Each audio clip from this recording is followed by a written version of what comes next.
Bismillahirrahmanirrahim. Alhamdulillah wassalatu wassalamu ala rasulillah.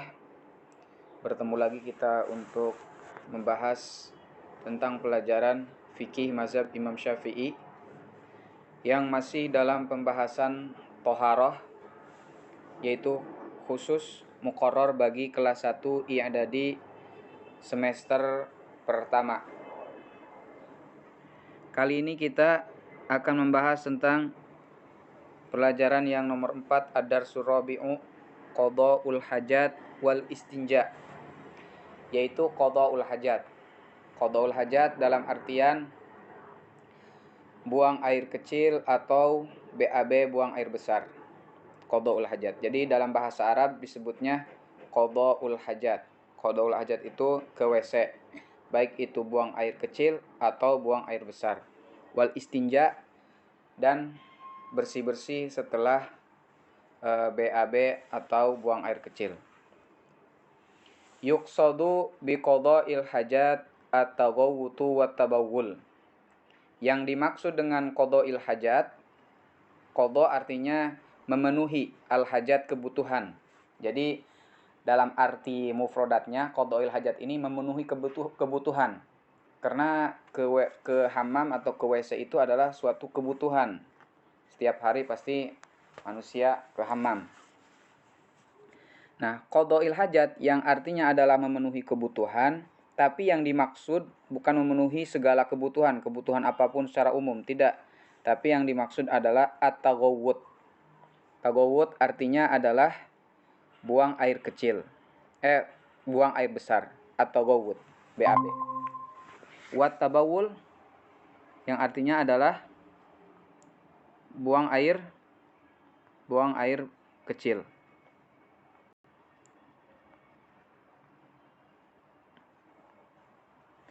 Jadi yang dimaksud dengan qada'il hajat adalah at-taghawwut wa tabawul, yaitu buang air besar dan buang air kecil. Wa adabu qada'il hajat kharijal bunyan. Nah, adab ketika kita memenuhi kebutuhan kita, baik itu buang air kecil atau buang air besar, kharijal bunyan, dan posisi tempatnya itu di luar bangunan. Jadi di luar bangunan, bukan di WC yang sebagaimana kita gunakan. Mungkin kita ada dalam perjalanan, mungkin di perkampungan yang tidak ada WC-nya. Jadi di tempat terbuka. Kharijal bunyan maksudnya adalah bukan di bangunan, yaitu di tempat terbuka. Maka adabnya ketika kita mempunyai hajat, yaitu buang air besar atau buang air kecil di tempat terbuka, itu harus ayyataba'ada aninas, harus menjauh dari manusia. Jadi kita tidak boleh mendekat kepada manusia. Maksudnya kita cari tempat yang sepi. Ayyataba'ada aninas, menjauh dari manusia, maksudnya cari tempat yang sepi. Jangan banyak orang kita buang air di situ. Gitu. Wa ayyastatira bi syai'in in wujid. Jadi adab yang kedua, harus menutupi dirinya dengan sesuatu jika menemukan. Jadi kalau menemukan sesuatu yang bisa menutupi diri, maka gunakan untuk menutup diri gitu. Jadi usahakan jika menemukan sesuatu yang bisa menutupi diri, maka cari penutup. Wa ayyarfa'a ma labisahu illa ba'da ayyadnuwa minal ard. Dan jangan mengangkat pakaian, maksudnya jangan dulu membuka pakaian. Jadi kalau di tempat terbuka, jangan dulu kita memerosotin pakaian, celana umpamanya, illa ba'da ayyadnuwa minal ard, kecuali setelah mendekati tanah. Maksudnya kalau kita di tempat terbuka masih dalam posisi berdiri, jangan dulu merosotin pakaian. Jongkok dulu baru merosotin membuka pakaian gitu maksudnya. Jadi jangan dulu mengangkat pakaian, maksudnya membuka pakaian sebelum mendekati ke tanah, maksudnya sebelum jongkok. Jadi jangan posisi masih berdiri membuka celana dan lain sebagainya. Nah, itu diusahakan adabnya tidak boleh seperti itu kalau di tempat terbuka. Selanjutnya yaitu wa an yastaqbilal qiblah wala yastadbiroha. Dan adabnya itu tidak boleh kalau kita di tempat terbuka menghadap kiblat. Tidak boleh kita buang air, kita menghadap kiblat arahnya, nggak boleh. Wala yastadbiroha, dan tidak boleh membelakangi kiblat. Menghadap tidak boleh, membelakangi juga tidak boleh. Gitu. Seperti arah kiblat ada di sebelah barat, berarti kita tidak boleh menghadap ke sebelah barat dan tidak boleh juga menghadap ke sebelah timur, karena dengan menghadap sebelah timur berarti kita membelakangi kiblat. Gitu. Yang dimaksud kiblat adalah Ka'bah. Wa alla yaqdiya hajatahu fima in raqid, dan tidak boleh memenuhi kebutuhan, yaitu buang air kecil atau buang air besar, fima in raqid, di air yang tenang. Seperti lagi mandi di kolam renang, itu kan air yang tenang, air yang diam, raqid. Kita buang air di situ, itu tidak boleh. Tidak boleh membuang hajat, buang air di air yang tenang. Au fi hujrin, atau buang air di lubang. Juhrin, ini harusnya juhrin. Jadi tidak boleh di dalam lubang. Au fi tariq, tidak boleh buang air di jalan tempat orang lewat. Gitu.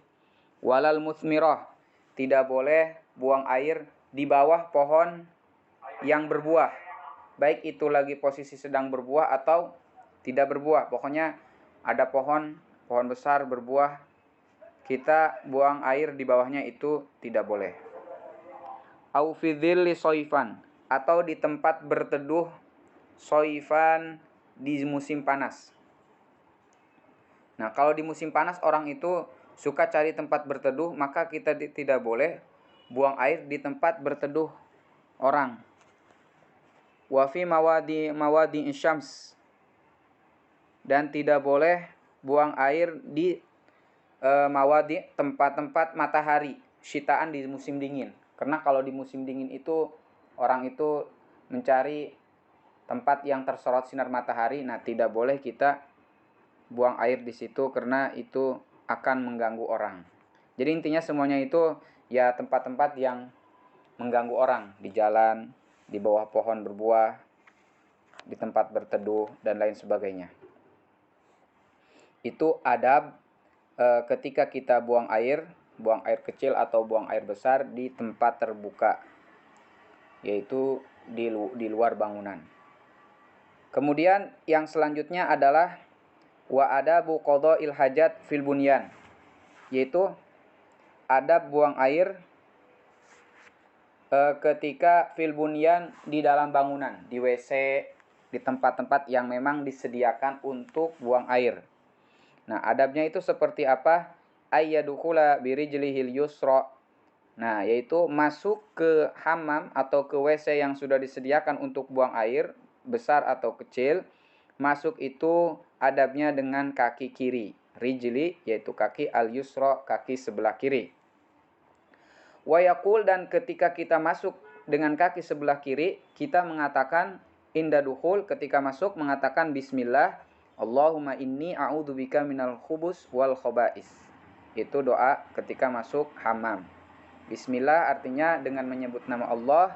Allahumma, ya Allah, inni, sesungguhnya saya, a'udzubika, meminta perlindungan kepadamu ya Allah, minal khaba'is, minal khubus, dari setan-setan laki-laki, wal khaba'is, dan setan-setan wanita yang ada di WC. Wa indal farag, ketika kita selesai mau keluar dari WC, yaqul, maka bacaan yang dikatakan adalah alhamdulillahilladzi adhaba anni al-adha wa afani. Alhamdulillahilladzi adhaba annil adha wa afani.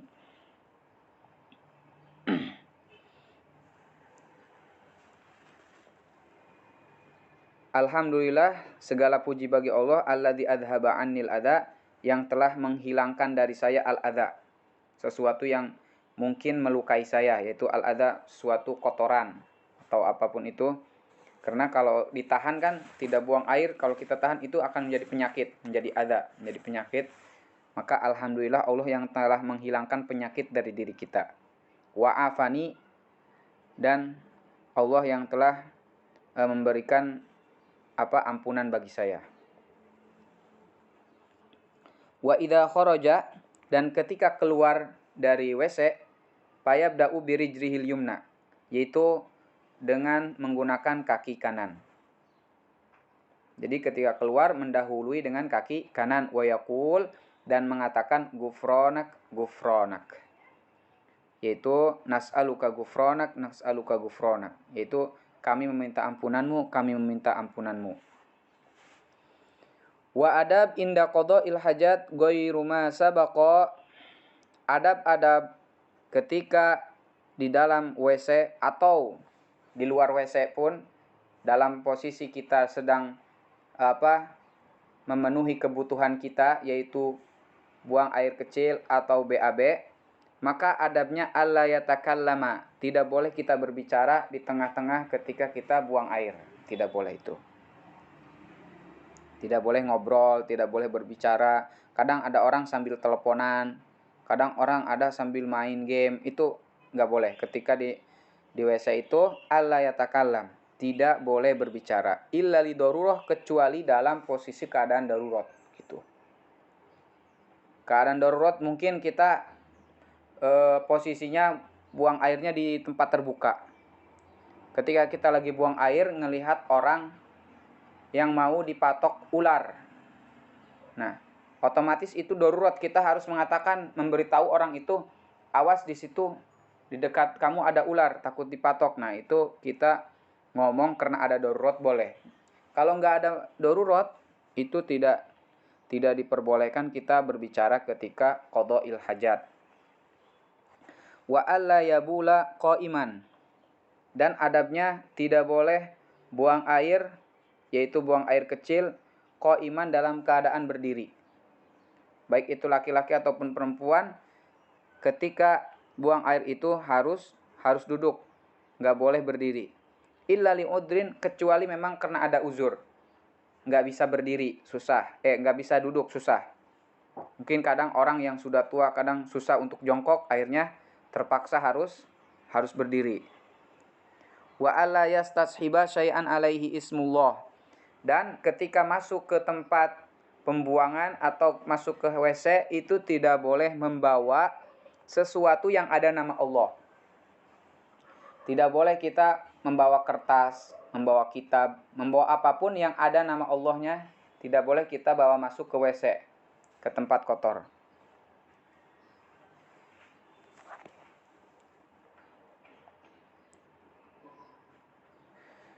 Termasuk kalau kita menggunakan cincin, kalau di cincinnya itu terukir lafaz Allah atau nama Nabi Muhammad, itu tidak boleh kita masuk membawa cincin tersebut, atau ada di baju atau sebagainya.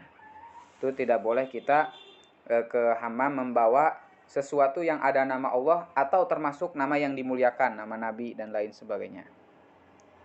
Al-istinja lughatan talabu qat'il adza. Tadi sudah dibahas tentang apa itu qada'il hajat dan bagaimana adab ketika qada'il hajat. Yang sekarang setelah qada'il hajat itu istinja, yaitu membersihkan atau bahasa kasarnya cebok gitu. Nah, istinja ini lughatan menurut bahasa yaitu talabu qat'il adza. Menurut bahasa adalah meminta memutuskannya adza, kotoran, atau al-adza, sesuatu yang mengganggu. Terputus, meminta putusnya kita, selesainya kita dari sesuatu yang mengganggu kita, itu disebut istinja menurut lughah. Tapi yang dimaksud istinja di sini adalah syar'an, menurut syara, yaitu huwa izalatu najasa an makhrajil bauli awil ghaid, yaitu menghilangkan najis an makhrajil baul, dari tempat keluarnya air kencing, awil ghaid, atau dari tempat keluarnya kotoran. Itu maksudnya istinja, membersihkan kubul atau dubur setelah kita buang air kecil atau buang air besar. Itulah yang disebut dengan istinja. Izalatun najasa an makhrajil baul awil ghaid. Wa hukmul istinja'i, dan hukum istinja itu hukumnya wajibun. Hukumnya wajib. Wajib ketika kita laksanakan berpahala, ketika kita tinggalkan maka mendapat dosa. Wajib menurut syara. Wajibun min khurujil baul wal ghaid wa ghairihima min kulli najis. Jadi wajib setiap keluar air kencing atau kotoran atau selainnya. Pokoknya najis apapun yang keluar dari lubang depan atau lubang belakang, setiap najis maka itu kita harus wajib istinja. Tapi kalau hanya sekedar angin, kentut itu tidak wajib istinja. Jadi wajib istinja itu ketika sesuatu itu keluar, sesuatu itu adalah benda najis, maka kita harus istinja. Ma yustanja'u bihi. Artinya sesuatu yustanja'u bihi yang dipakai untuk istinja, yaitu alat istinja. Kita istinja itu menggunakan apa? Yang pertama adalah al-ma'ul mutlak. Pilihan. Boleh kita menggunakan air mutlak. Awil hajar. Air mutlak yang udah dibahas kemarin yaitu air yang dinamakan air bila qaidin lazim, tanpa ikatan yang lazim. Lazim artinya tidak bisa dipisahkan. Berarti kalau seperti air kelapa ada qaid yaitu kelapa, yang mana qaid itu lazim, tidak bisa dipisahkan antara nama kelapa dari air tersebut. Air itu dimanapun pasti dinamakan air kelapa. Berarti bukan air mutlak.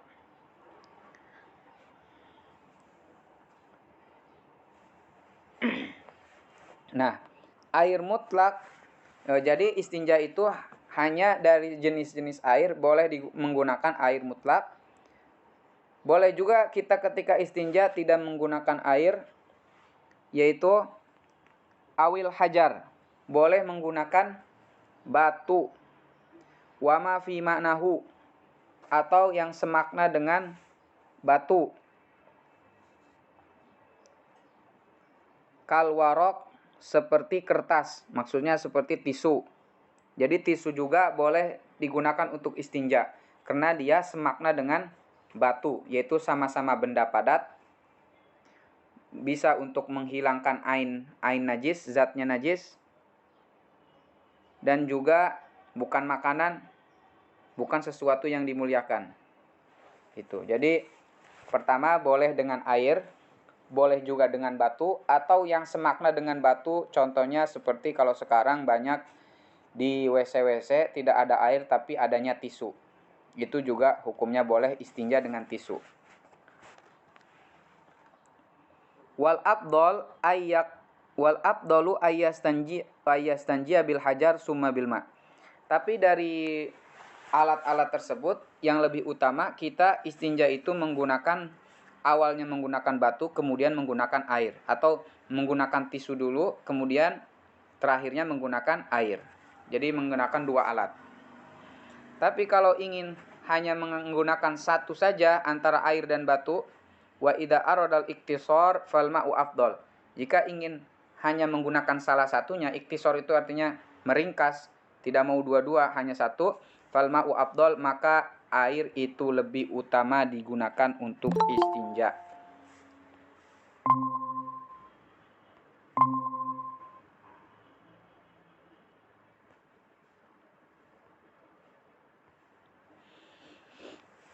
Wa yajuzu ay yaktasira ala salasati ahjar. Dan boleh juga kita hanya menggunakan 3 batu.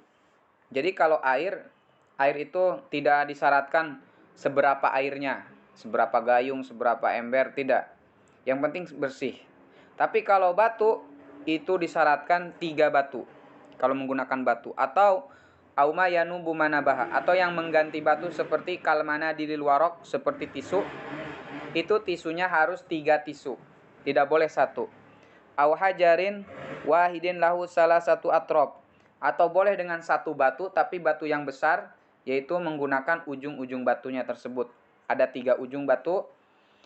Yunki bihinnal mahal, yang membersihkan tempat najis tersebut. Fa ilam yunadib wajabat ziyadah. Jika hanya dengan 3 batu atau 3 tisu itu tidak bersih, maka wajib ziyadah, wajib lebih dari 3.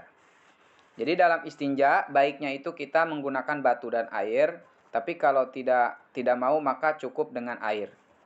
Tapi boleh juga kita tidak menggunakan air, yaitu menggunakan batu atau menggunakan tisu. Tapi minimalnya itu harus 3. Sekalipun kita menggunakan 1 tisu atau 2 tisu itu sudah bersih, wajib kita harus 3 kali. Jadi ketika kita istinja menggunakan tisu atau batu itu wajib 3 kali. Sekalipun kurang dari 3 kali sudah bersih, kita wajib sampai 3 kali.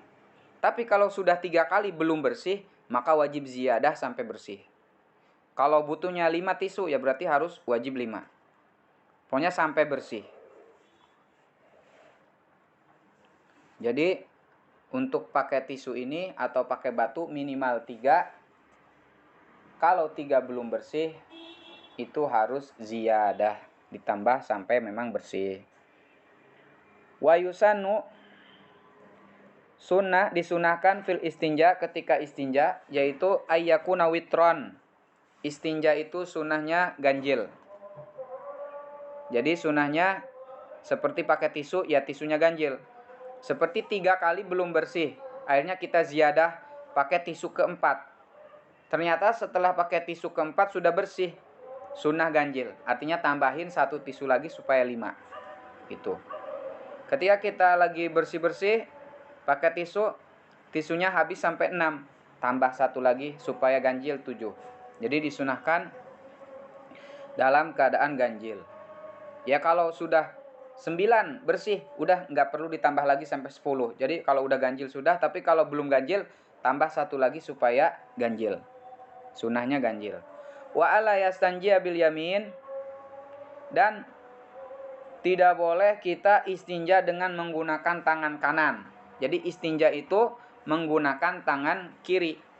Tidak boleh kita menggunakan tangan kanan. Karena tangan kanan itu digunakan untuk yang bersih-bersih, yang mulia, untuk makan, untuk apapun itu. Tapi kalau tangan kiri untuk istinja. Jadi itulah sekelumit tentang masalah istinja dan tentang masalah di WC atau di hammam. Ad-darsul khamisu al-ghuslu. Pelajaran yang selanjutnya yaitu tentang al-ghuslu. Ghuslu artinya adalah mandi atau mandi wajib. Ghuslu lughatan, menurut bahasa, ghuslu itu adalah isalatul ma'i ala syai', mengalirnya air terhadap sesuatu. Air mengalir kepada sesuatu, maka itu disebut ghuslu. Air dikucurkan, air kena apapun, itu disebutnya ghuslu atau membasuh. Itu menurut lughatan, bahasa. Tapi yang dimaksud al-ghuslu di sini adalah syar'an. Apa itu? Jaryanul ma' ala jami'il badan ma'aniyah, yaitu berjalannya air, mengalirnya air ke semua anggota badan, yaitu yang zahir, ma'aniyat beserta adanya niat. Jadi mandi yang dimaksud di sini adalah berjalannya air ke semua badan tanpa terkecuali, ma'aniyat beserta harus adanya niat. Wa hukmul ghusli, nah hukum mandi ini qad yakunu wajiban, terkadang hukum mandi ini wajib. Mana seperti mandi dalam keadaan junub, wanita yang setelah haid atau nifas, setelah bersih maka wajib juga mandi. Wa qad yakunu masnunan, terkadang mandi itu hukumnya sunnah. Mana seperti mandi mau sholat Jumat, mandi ketika mau sholat Idul Fitri, sholat Idul Adha, sholat gerhana, ketika kita masuk ke Mekah. Nah itu mandi-mandi yang sunnah. Jadi mandi terkadang hukumnya wajib, terkadang hukumnya sunnah. Wa dalilu ala masyru'iyatil ghusli, dalil disyariatkannya mandi yaitu minal kitab di dalam Al-Qur'an qauluhu ta'ala wa in kuntum junuban fattaharu. Jika kamu dalam keadaan junub fattaharu maka bersih-bersihlah, maksudnya maka mandilah, bersihkan semua badan. Wa minas sunnah, dan dalil ghuslu mandi disyariatkannya ghuslu di dalam hadis qala Nabi sallallahu alaihi wasallam haqqun lillahi ala kulli muslim ayyagtasila fi kulli sab'ati ayyam yagsilu ra'sahu wa jasadahu. Kewajiban yang Allah wajibkan, hak bagi Allah, maksudnya kewajiban yang Allah wajibkan ala kulli muslim, diwajibkan bagi setiap umat muslim, ayyagtasila, harus seorang muslim itu harus bersih-bersih, yaitu harus mandi. Fi kulli sab'ati ayyam, di setiap minggunya, di setiap 7 hari. Di setiap satu pekan minimal kita harus mandi. Gitu. Itu hak, kewajiban yang Allah haruskan gitu. Sebenarnya bukan wajib, maksudnya hadis ini menganjurkan kita tidak diperkenankan kita tidak mandi melebihi dari 7 hari. Sekurang-kurangnya mandi itu 7 hari sekali itu harus mandi. Yagsila ra'sahu, dia membasuh kepalanya, wa jasadahu, dan jasadnya. Wa mujibatuhu sittatu asya, dan sesuatu yang mewajibkan mandi. Jadi kan mandi itu kadang hukumnya wajib, kadang hukumnya sunnah. Bagaimana posisi kenapa kita diwajibkan mandi, yaitu sittatu asya'a, ada 6 perkara, yang mana dengan 6 perkara ini diwajibkan untuk mandi. Salah satun minha yashtariku bihar rijal wan nisa, yang 3 ini adalah bisa masuk ke laki-laki atau perempuan. Maksudnya laki-laki atau perempuan kadang terkena 3 kewajiban ini yang mewajibkan mandi. Wasalat satun takhtasu bin nisa bihan nisa, yang 3 lagi yaitu khusus bagi perempuan. Jadi yang mewajibkan mandi ada 6, 3 itu kadang ke laki-laki, kadang ke perempuan. Yang 3 khusus perempuan, laki-laki tidak mungkin. Yaitu yang berbarengan antara laki-laki dan perempuan, mayastariku fiha rijal wan nisa. Yang pertama, iltiqaul khitanain, bertemu 2 khitan. Maksud bertemu 2 khitan ail jima', yaitu berhubungan suami istri. Itu mewajibkan mandi. Yang kedua, wanuzulul mani, keluarnya air mani. Baik itu laki-laki atau perempuan, sekalipun bukan hubungan suami istri, keluar air mani, baik itu dalam keadaan sadar atau keadaan tidur, maka wajib mandi. Wal maut, yang ketiga adalah mati, meninggal. Ini kewajibannya bagi orang yang sekitarnya untuk memandikan orang yang meninggal. Jadi ada 3 yang mewajibkan mandi, yang kadang laki-laki, kadang perempuan. Walati takhtasu bihan nisa, dan 3 lagi yaitu yang khusus bagi perempuan, al-haidu wan nifasu wal wiladah, yaitu haid yang mewajibkan mandi, wan nifas, dan juga nifas, wal wiladah, dan juga melahirkan. Inilah yang mewajibkan mandi khusus bagi perempuan. Wa faraiduhu, dan keparduan mandi, mana tadi?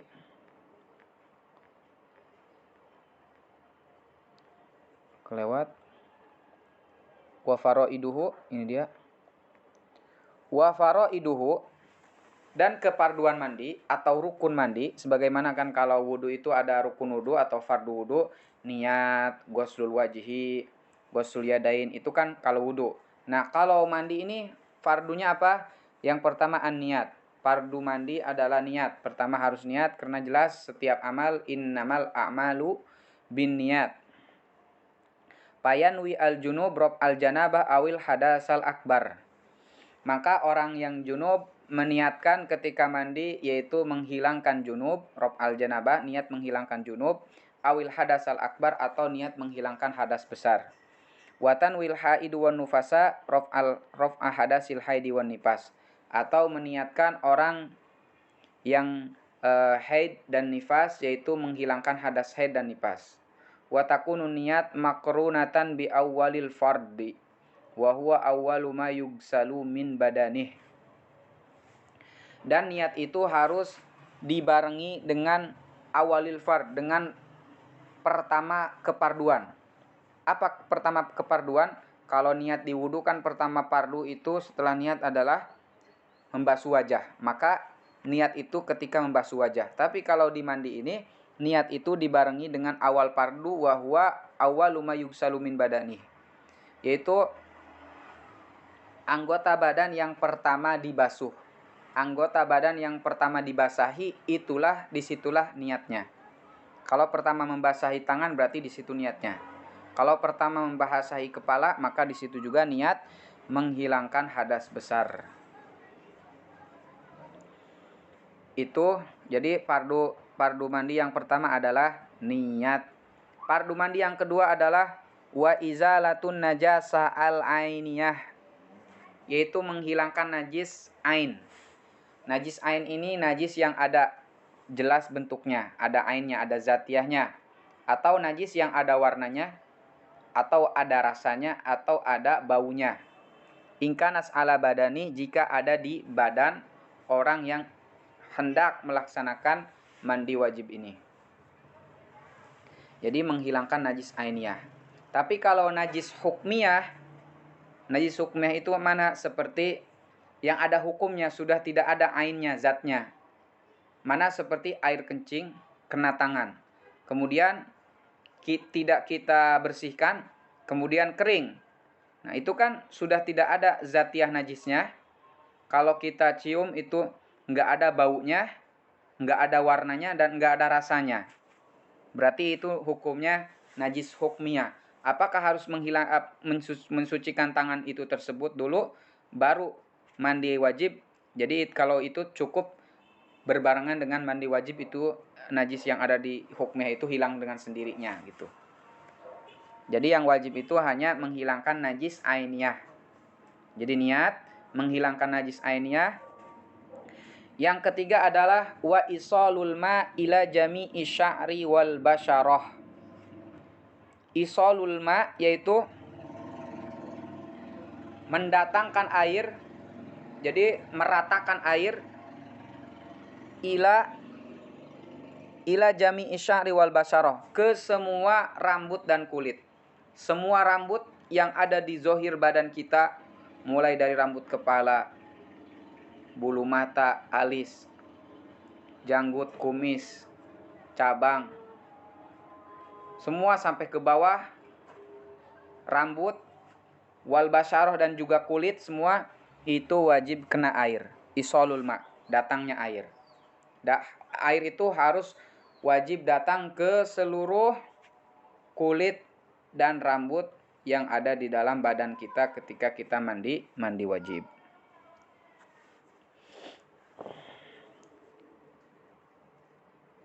Jadi itulah fardu mandi, ada 3. Pertama niat, kedua menghilangkan najis ainiyah, ketiga mendatangkan air ke semua anggota tubuh kita, baik itu rambut ataupun kulit. Wa sunanuhu. Nah, sunah ketika kita ingin melaksanakan mandi ini, at-tasmiyah. Yang pertama sunnah ketika kita mau mandi itu membaca bismillah. Minimalnya adalah bismillah, maksimalnya bismillahirrahmanirrahim. Wal wudu, kemudian disunahkan sebelum kita mandi, kita wudu dulu. Sebagaimana wudu kita mau sholat biasa, sama wudunya. Membasuh muka, tangan, kepala, dan kaki. Dan juga harus tartib. Wa takhlilu sya'ri, menyela-nyela rambut. Menyela-nyela rambut supaya air itu masuk ke dalam kulit. Tuh, sunnah daripada mandi. Selanjutnya sunnah mandi wa ayyagsila syaqqahul aiman sumal aisar, yaitu mendahulukan kita membasuh syaqqahul aiman, badan kita yang sebelah kanan, sumal aisar kemudian baru sebelah kiri. Jadi usahakan belahan badan kita yang sebelah kanan baru sebelah kiri. Gitu. Jadi sunnahnya seperti itu. Wal muwalatu termasuk masih sunnah mandi mualat. Mualat itu terus menerus, tidak boleh terpisah. Jadi boleh saja sih, hukumnya boleh. Kita junub di malam hari, kemudian dikhawatirkan nanti pagi hari kedinginan mandi, jadi di malam hari udah membasahi sepotong badan kita. Jadi dari mulai leher sampai ke kaki itu udah kita basahi, udah niat mandi, disisain kepala. Jadi pagi-pagi tinggal nyiram kepala doang.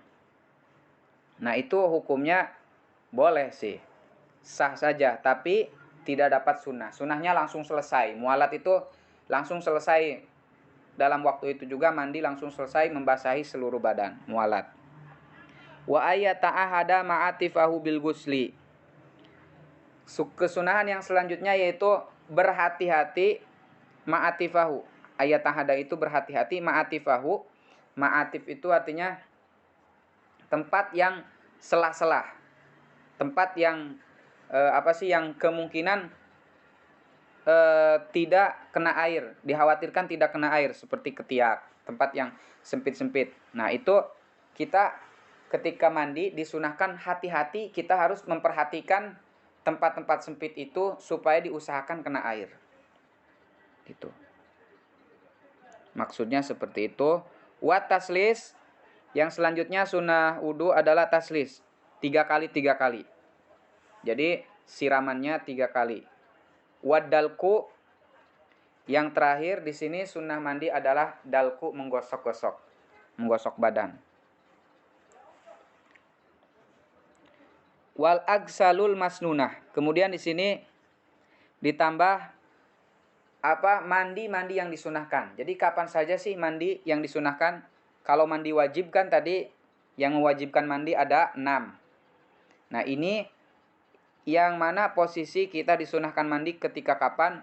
Ghuslul Jumat atau guslul Jumat. Pertama, mandi karena kita mau melaksanakan sholat Jumat, sunnah mandi sunnah Jumat. Wal idain, mandi ketika 2 lebaran, yaitu Idul Fitri atau Idul Adha. Kita mau melaksanakan sholat Idul Fitri, sunnah mandi dulu. Idul Adha juga seperti itu. Wal guslu li sholatil kusub wal khusub, yaitu mandi karena ada gerhana, baik gerhana matahari ataupun gerhana bulan. Ketika ada gerhana matahari atau gerhana bulan, sunnah kita ada sholat gerhana, maka sebelum sholat itu sunnah mandi dulu.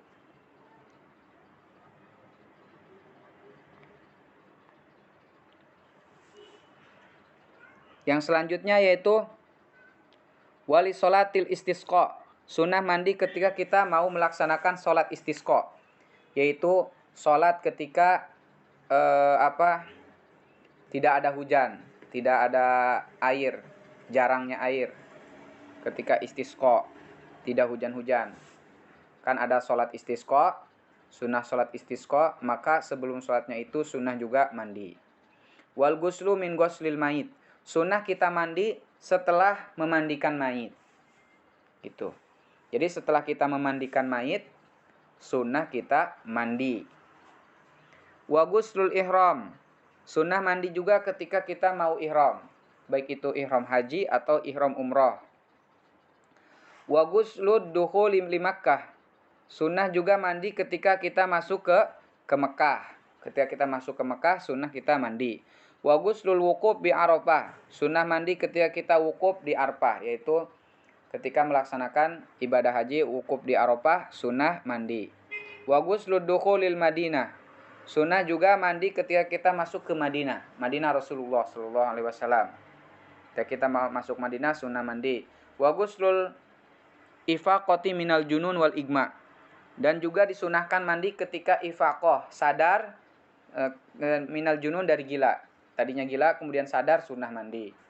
Atau wal igma, setelah pingsan atau setelah koma sadar, sunnah mandi. Wa yahrumu 'alal junub khamsatu asya'a. Dan diharamkan bagi orang junub, kalau kita dalam keadaan junub itu haram dan kita belum mandi wajib, itu haram melakukan khamsatu asya, melakukan 5 perkara. Yang pertama as-sholat. Haram kita sholat kalau kita dalam keadaan junub. Bukannya dapat pahala, malah mendapat dosa. Wa qiraatul Qur'an. Kedua, haram membaca Al-Qur'an. Tidak boleh kita dalam keadaan junub membaca Al-Qur'an. Wa masul mushaf, tidak boleh menyentuh mushaf Al-Qur'an. Kitab Al-Qur'an. Tidak boleh kita ketika junub menyentuh Al-Qur'an. Wa thawab, dan juga kita tidak boleh thawab. Wal muksu fil masjid, tidak boleh kita menetap di masjid. Muksu itu diam di masjid. Jadi kalau kita dalam keadaan junub, mau i'tikaf atau mau ke masjid, itu enggak boleh diam di masjid. Kecuali kita hanya melewati masjid. Seperti masjid besar, mempunyai 2 pintu di barat dan di timur. Kita ingin ke seberang masjid sebelah sana. Kalau kita memutari masjid itu kejauhan. Akhirnya kita mau melewati masjid lewat dalam. Dan kita dalam keadaan junub. Kalau kita hanya melewati, masuk dari satu pintu, keluar di pintu yang satunya lagi, hanya melewat, itu hukumnya boleh. Tapi kalau kita masuk dan kita ingin diam di masjid, itu hukumnya haram, tidak boleh dilakukan. Jadi itulah pelajaran yang bisa kita ambil pada hari ini. Yang selanjutnya yaitu ad-darsus sadis.